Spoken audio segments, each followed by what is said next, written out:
This tiny component can cost Mercedes hybrid owners hundreds, if not thousands of pounds, yet most people don't even know that it exists. Now, electric and hybrid cars are supposed to be more reliable.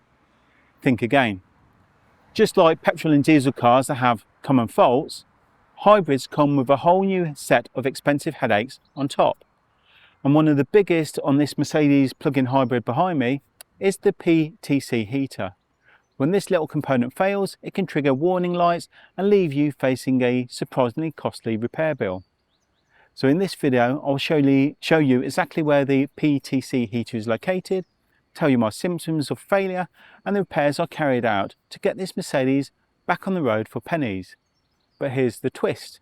What looks like a straightforward fix quickly turned into something much more complicated.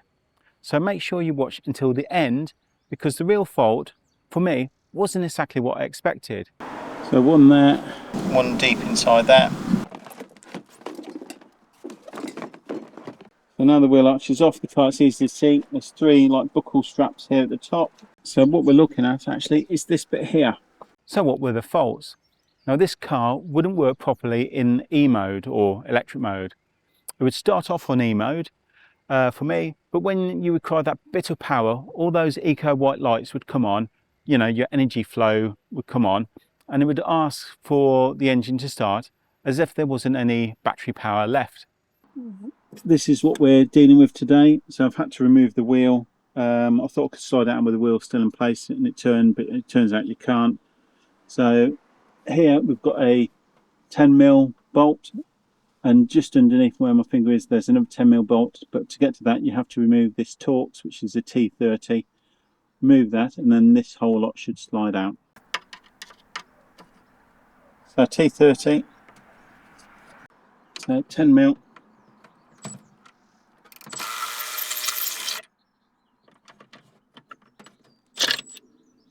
And up here too.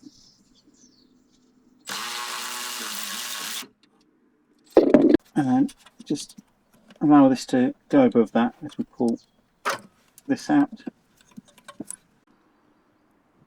So just at the top of here, there's a bolt there, so I'm just removing that as well.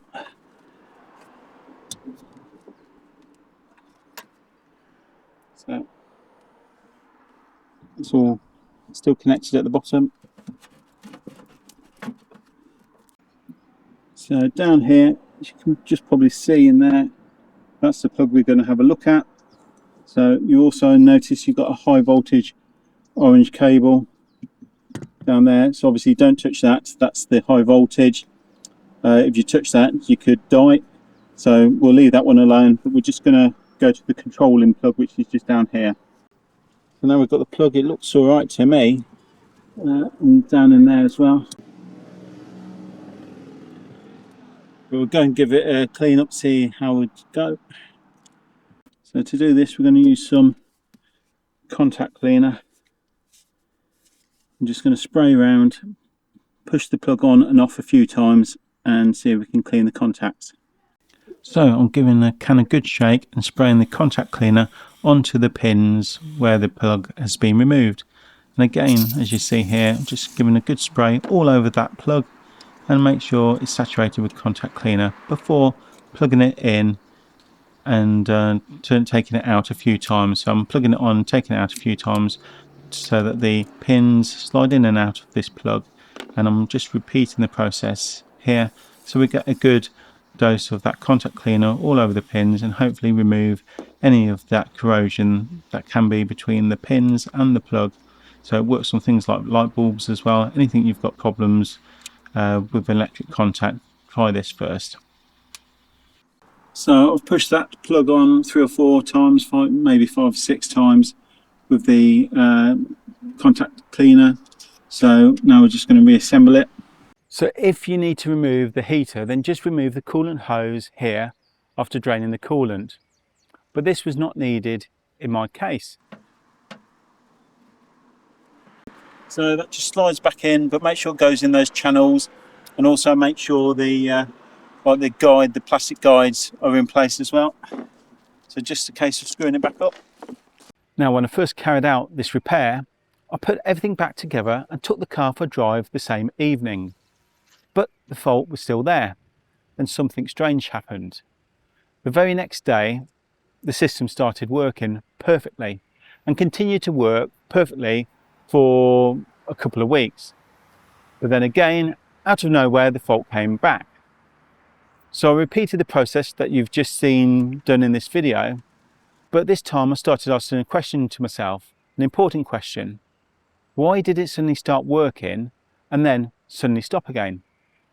The more I thought about it, the more I suspected that the issue wasn't actually the electric side or the PTC heater itself.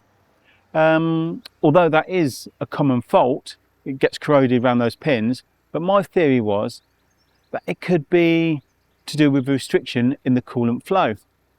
By removing that PTC heater and tilting it during the first repair, I may have accidentally dislodged some, say, sediment, debris or scale inside that cooling system, temporarily restoring the proper flow and making the heater work again.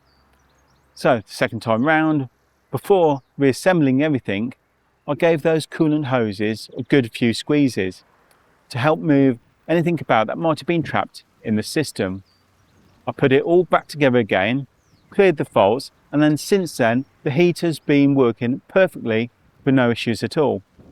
So hopefully this video helps, saves you time and money and the frustration of replacing parts unnecessarily, which I hear is around £1,500 to £3,000 at Mercedes. So this has definitely got to be worth a try. It saved me money.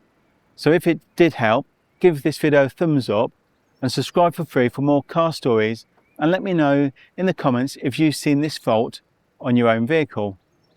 So thanks for watching, and I'll see you in the next one. Cheers.